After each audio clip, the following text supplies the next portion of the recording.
Käesoleva video teemaks on siis magnetväli mingis muus keskkonnas peale vaakumi ja sarnaselt, kui me vaatasime elektrivälja käitumist mingites muudes keskkondades peale vaakumi, siis kasvas sellest välja selline mõiste nagu siis polarisatsioon. Tuli siis keskkonna dielektriline läbitavus ja dielektriline vastuvõtlikkus. Täna siis sarnaselt tulevad välja magnetvälja iseloomustavad suurused, ja et neid kahte asja omavahel võrrelda, et palju on analoogset ja samas on üksikuid asju, mis on pigem risti vastupidi, siis ongi plaanis ekraan pooleks teha, ühele poole siis kirjutada seda uut teemat, millest me täna juttu teeme, ja teisele poole panna siis võrdluseks ka sarnased asjad elektrivälja kohta.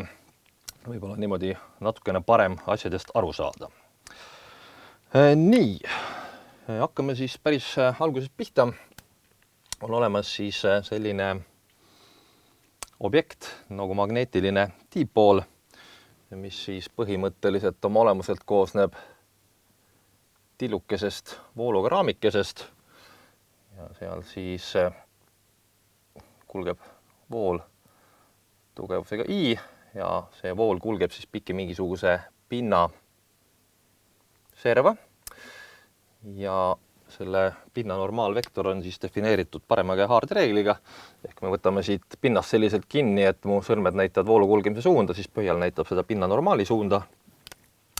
Seega siis see pind siin käsitletakse vektor suurusena ja vot see magneetiline dipoolmoment on siis defineeritud kui voolutugevus korda siis tillukese tükikese pindala. Nüüd tulles reaalsete keskkondade juurde, siis on olemas erinevat tüüpi magnetmaterjale nagu diamagneetikud, paramagneetikud, ferromagneetikud, ferrimagneetikud ja mõned veel. Nende olemusest ma siin hetkel rääkima ei hakka, piisavalt arusaadav jutt, mida saab ise õpikust lugeda.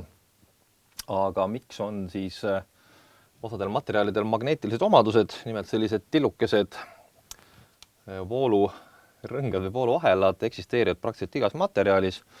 Nimelt, kui te teate aatomi tuuma lihtsustatud mudelit, siis tuuma keskel on positiivne laeng, mille ümber siis on orbiidil elektroni, mis on negatiivse laenguga. Ja kui elektron teeb tiire ümber orbiidi, siis on meil tegemist liikuva laengukandjaga, mis liigub pikki mingi pinnaserva. Ehk siis seda aatomit saab vaadelda justkui pisikese vooluga raamina. Ta käitub väga sarnaselt sellele. Ja mitte ainult siis elektroni ümber aatomi tuuma, vaid ka elektronidel on teatavasti selline omadus nagu spin, mis põhimõtteliselt võib vaadelda kui pöörlemist. Ja kui meil laeng käib ühe koha peal ringi ratast kinni, samamoodi laeng liigub ja samamoodi siis elektroni spin põhjustab samuti sükse tillukese magnetmomendi.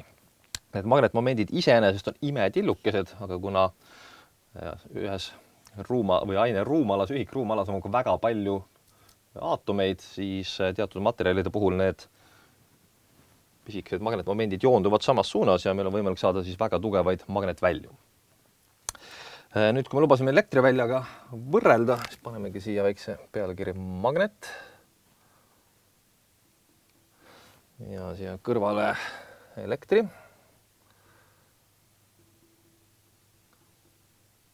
Ehk siis magnetjõudude omadused elektrijõudude. Ehk siis elektrivälja puhul oli ka olemas selline piikene suurus nagu elektriline dipool, mis koosnes siis negatiivsest laengust miinus Q, positiivsest laengust pluss Q ja tema suurus oli siis määratud põhimõtteliselt laengu suurusega ja neid kahte laengut ühendava vektoriga D, ehk oli tegemist siis elektrilise dipoolmomendiga, tähistati P-ga ja see oli siis Q korda D.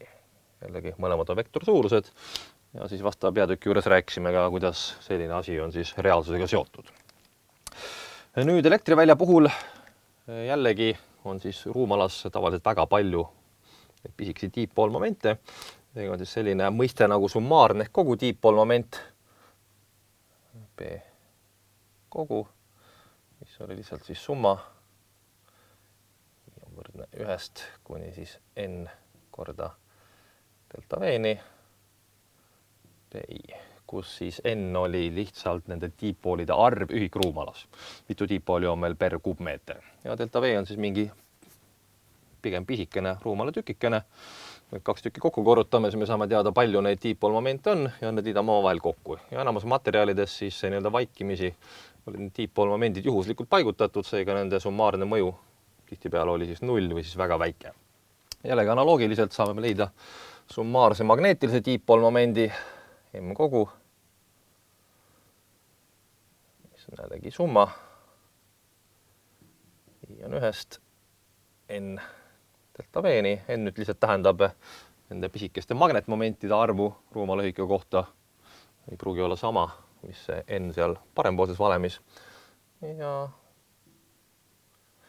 jällegi, enamus materjalides on nad siis tavaolekus välise mõju puudumisel on juhuslikult orienteeritud, ega nad vastastikku tühistavad üksteise mõju ja mingisugust suurt magnetvälja ei eksisteeri. Kuigi tavaelus me puutume päris palju kokku siis selliste materjalidega, mida nimetatakse magnetiteks, kus siis need vaikimisi on see kogu magnetmoment päris suur, sest et enamus neid pisikesi magnetmomente kipuvad selles aines siis olema orienteeritud ka rahuolekus ühes ja samas suunas. Me peame pigem vaeva nägema, et siis sellest lahti saada näiteks kuumutamise teel või siis vastava seadmega demagnetiseerides. Nii, nüüd elektri välja jaoks oli meil olemas siis selline suurus nagu polarisatsioon, mis oli siis jällegi vektorsuurus ja on defineeritud siis keskmise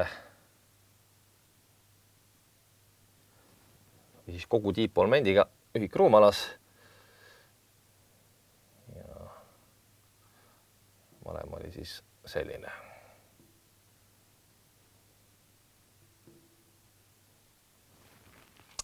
Ja nüüd vaste või analoog siis magnetvälja jaoks kannab nime siis magnetiseeritus, inglise keeles magnetization. Jällegi valem on matemaatiliselt, eks ole, identne. Laseme sellel pisikesel ruumala tükikesel minna lõputult väikeseks ja siis me saame põhimõtteliselt siis selle kogu magnetmomendi mingisuguses ühes ruumipunktis.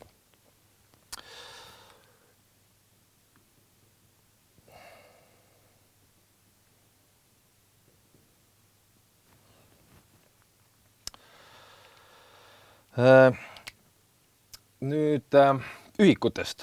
Polarisatsioon oli siis sama ühikuga nagu laegupindtihedus, ehk oli siis kulonit ruutmeetri kohta.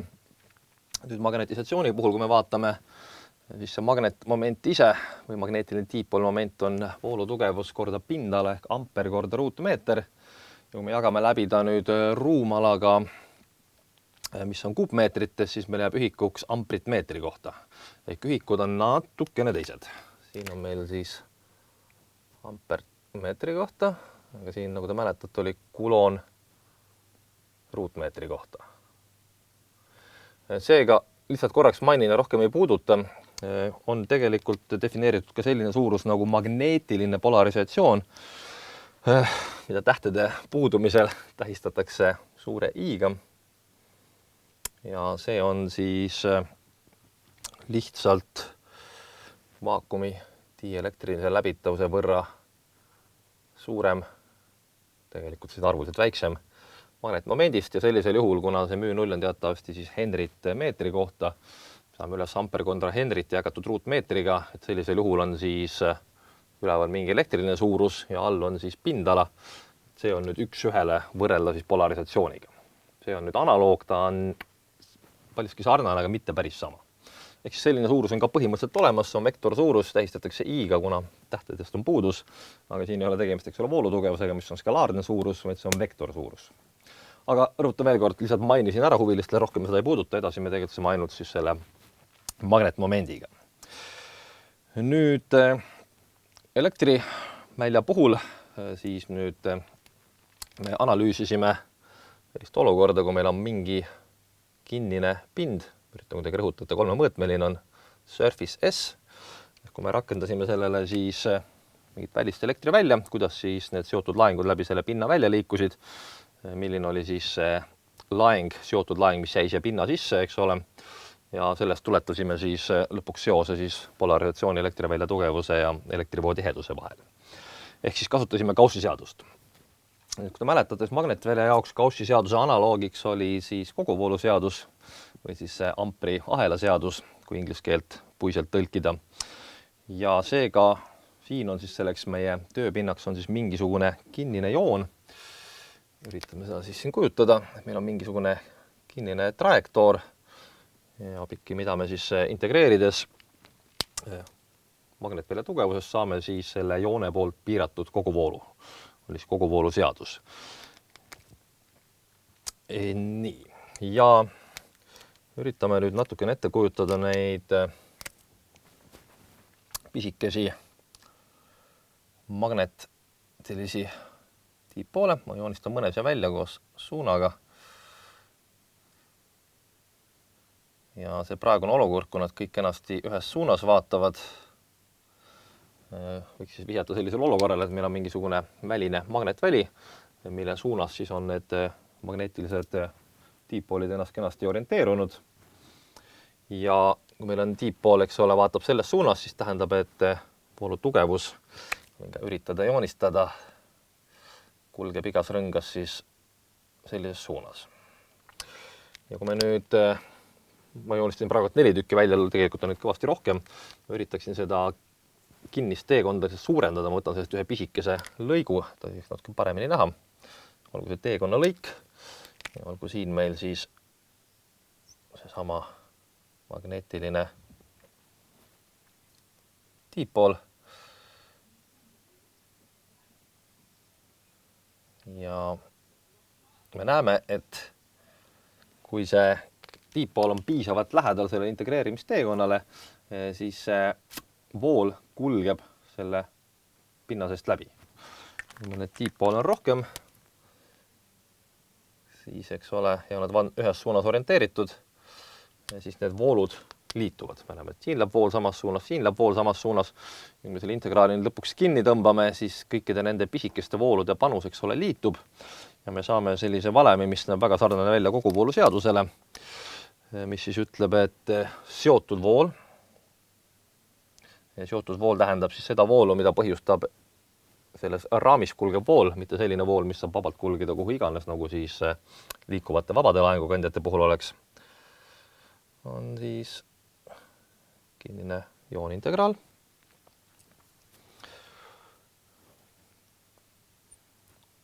Magnetiseeritusest pikki siis seda pinda, eks ole, see on jällegi meil TL. Ja sarnane reegel oli meil siis jällegi elektrivälja kohta, kus me rakendasime Gaussi seadust üle kinnise pinna ja leidsime, et see seotud laeng, mis tekkis lihtsalt nende elektriliste tiippoolide pöörlemisest ümber oma telje, oli leitav siis kahekordse kinnise integraaliga üle selle pinna polarisatsioonist.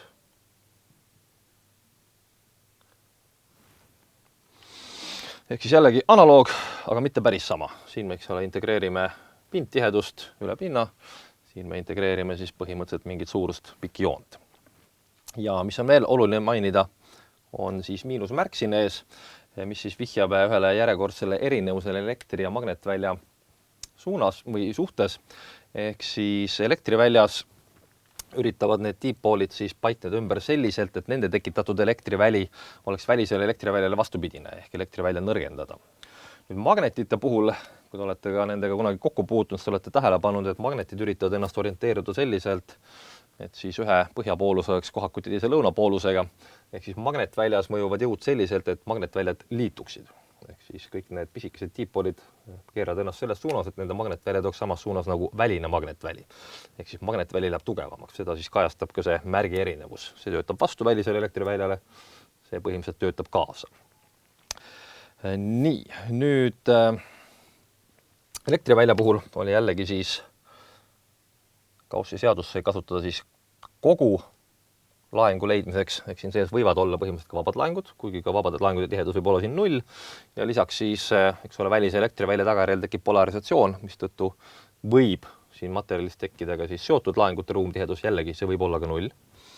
Ja selliselt siis kogu laeng, mis meil oli pinna sees, oli määratud Gaussi seadusega elektrivoo tihedusest pindintegraal elektrivoo tihedus oli teatavasti elektrivälja tugevusega seotud vaakumi dielektrise läbitavuse kaudu. Et me võime seda siis ka selliselt kirja panna. Epsilon 0 E korda ds. Kusjuures epsilon 0 on, eks ole, igal pool sama, see on konstantne suurus, selle me võime soovi korral tuua ka siia integraali märgi ette. Kui me oleme mingisuguses keskkonnas, kus see epsilon on siis epsilon 0-st erinev, siis senikaua see keskkond on homogeenne, võime ka epsiloni tuua integraali märgi ette, aga kui see keskkonna dielektriline läbitavus võib ruumis muutuda, siis sellisel juhul loomulikult teda integraali märgilt enam välja tuua ei tohi, kui ta erinevates kohtades on erinev. Nii, ja nüüd tuletuskäigu järgmine samm oli siis selline, et kuna see kogu laeng koosneb kahest osast, siis vabadest laengutest, mida peetakse siis nii-öelda elektrivälja tekitajaks, ja siis sellest seotud laengutest. Ja seega me saime siis need kaks valemit omavahel kokku võtta, mis siis ütles, et see vaba laeng, mis meil kõige rohkem huvi pakub, on ilmselgelt siis kogu laeng miinus seotud laengud selles ruumialas. Ja kogu laengu kohta oli meil selline valem, seotud laengute kohta oli meil selline. Ega me siis saime, et see Q on võrdne integraal epsilon 0 E-st pluss polarisatsioonist. Nüüd jällegi sarnane olukord on meil siis koguvooluseaduse korral, ehk siis kogu vool, ehk siis totaalne vool, mis läheb läbi sellest raamist, see koosneb kahest osast. Üks on see, mis on põhjutatud siis keskkonna magnetiseeritusest, ehk need pisikesed vooluringikesed, mis annavad oma panuse, ja teine võib olla siis makroskoopilisest voolust, ehk meil võib siit sellest joonest läbi minna kas siis vooluga juhe või siis kulgeda läbi mingisugune voolu pindtihedus. Seega jällegi kogu vooluseadus ütleb, et kinnine integraal pikki seda joont siis magnetvälja tugevusest annab meile kogu voolu. Ja magnetvälja tugevus teatavasti oli samamoodi seotud siis magnetvoo tihedusega, üks konstandiga nagu μ0. Seega võime selle kirjutada ka sellisel kujul. Ehk siis B jagatud μ0. Nii, ja jällegi siis see nii-öelda see juhtivusvool, ehk see vabate laengukandjate liikumisest tekkinud vool I on siis ilmselgelt kogu vool miinus siis seotud voole poolt antud panus, ehk see ilmselt selle võrra väiksem. Ja nüüd me saame leida siis integraali. Kogu vool oli B0 jagatud, ei olnud B0, vaid μ0. Nii. Ja miinus siis keskkonna magnetiseeritus skalaarkorrutis DL-iga. Jällegi, kui me võrdleme neid kahte valemit, siis on näha nii sarnasusi kui erinevusi. Ehk siin on meil epsilon 0 korda elektrivälja tugevus, siin on meil B jagatud siis μ0-ikesega ehk siis vaakumi magnetilise läbitavusega. Ja see on ka üks paljudest põhjustest, miks eriti inglise keeles kirjanduses paljud armastavad siis seda magnetvoo tihedust nimetada magnetväljaks või isegi ekslikult magnetvälja tugevuseks. Et ta kipub mõnes mõttes omama rohkem analooge just selle sama elektrivälja tugevusega, mitte elektrivoo tihedusega. Jällegi, siin on meil plussmärk, siin on meil miinusmärk. Mäletate tingituna sellest, et keskkond töötab elektriväljale vastu, aga magnetväljale üldjuhul kaasa. Erandiks on sellised materjalid nagu diamagneetikud, mis siis alati tekitavad sellise magnetvälja enda sees, mis on vastu välisele magnetväljale.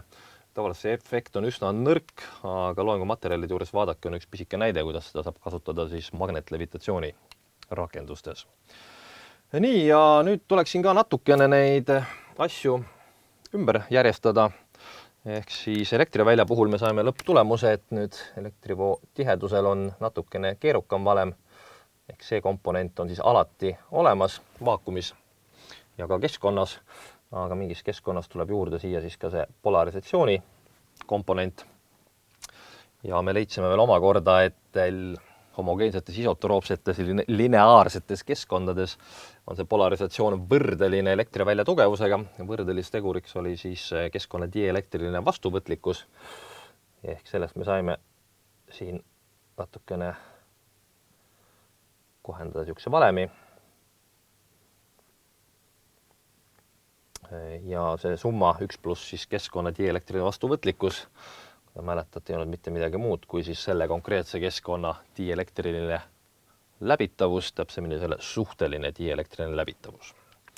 Nüüd magnetvälja puhul tõstame natuke asju ümber, ehk see, mis siin sulgudes on, peab olema, eks ole, magnetvälja tugevus. Ehk me saame, et H on võrdne B jagatud müü 0 miinus siis M-iga. Ja kuna siin me avaldasime siis elektrivoo tiheduse, avaldame siin vasakul pool siis magnetvoo tiheduse. Ja korrutame, ei saa korrutada, viime poole.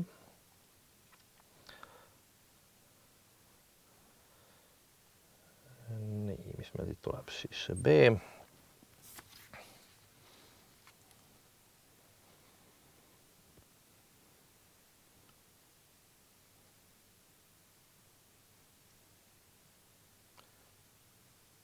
Olema võrdne.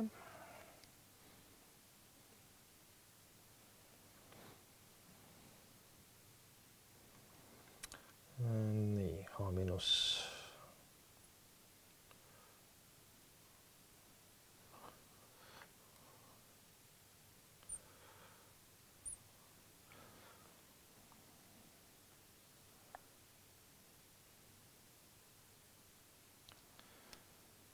nii. Okei. Ja jällegi nendes lineaarsetes, isotroopsetes ja homogeensetes keskkondades on see magnetiseeritus võrdeline magnetvälja tugevusega. Ja seda tähistati seda võrdlustegurist jällegi siis keskkonna magneetilise vastuvõtlikkusega. Ja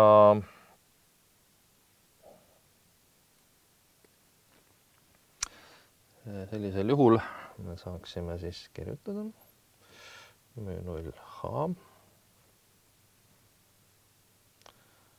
pluss müü 0 H korda see magneetiline vastuvõtlikkus. Ja saame jällegi tuua asju sulgude ette. Ehk siis B on võrdne 0 korda H korda 1 pluss keskkonna magneetiline vastuvõtlikkus. Ja seda summat nimetatakse, et juba ise arvata, siis keskkonna suhteliseks magneetiliseks vastuvõtlikkuseks. Ja tähistatakse siis lihtsalt kreeka tähega müü. Ja see konkreetselt sõltub siis juba keskkonna omadustest. Ja jällegi, müü ja alaindeksiga R, sest on suhteline. See näitab siis, kui suur on selle keskkonna magneetiline läbitavus võrreldes vaakumi omaga. Ja kui me nüüd need kaks suurust omavahel kokku korrutame, siis me saame siis keskkonna absoluutse magneetilise läbitavuse, mis ei olnud siis mitte midagi muud kui müü 0 korda müü R. Ehk täpselt samamoodi nagu dielektriku puhul oli siis absoluutne dielektriline läbitavus, mis oli lihtsalt epsilon 0 korda siis epsilon R. Nii. Nüüd see eeldus lineaarsusest, homogeensusest ja isotroopsusest on magnetvälja puhul praktikas tihtipeale tüki kehvemini täidetud kui dielektrike puhul. Kui me räägime jällegi diamagneetikutest ja paramagneetikutest, ehk siis sellised materjalid, mille puhul siis see magneetiline vastuvõtlikkus on tillukene, diamagneetikute puhul on ta negatiivne ja paramagneetikute puhul on ta väike, aga positiivne. Sellisel juhul üldiselt magnetväli käitub ka viisakalt ja lineaarselt. Aga kui me läheme sellistesse materjaliklassidesse siis nagu ferromagneetikud, siis see lineaarsuse tingimus enamasti ei taha olla väga täidetud, ehk siis praktikas, kui magnetahelatega tegeleda, siis tuleb pidevalt meeles pidada, et mittelineaarsus on selline üsna suur ja realistlik eeldus, et sellest kerge käega ümber minna ei saa. Nii, ja viimane valem, mis mis on ka ilmselgelt oluline, ehk siis elektrivoo tihedus siis üldjuhul on nüüd seesama epsilon korda E. Sisu on loomulikult natuke suurem ja siis jällegi kõikidel nendel ilusatel eeldustel me saame ka siis magnetvälja kohta öelda, et magnetvoo tihedus B on siis keskkonna magneetiline läbitavus korda magnetvälja tugevus, aga tuleb meeles pidada, et see müü praktikas kipub sõltuma üsna palju sellest magnetvälja tugevusest ja see sõltuvus ei ole siis tihtipeale lineaarne.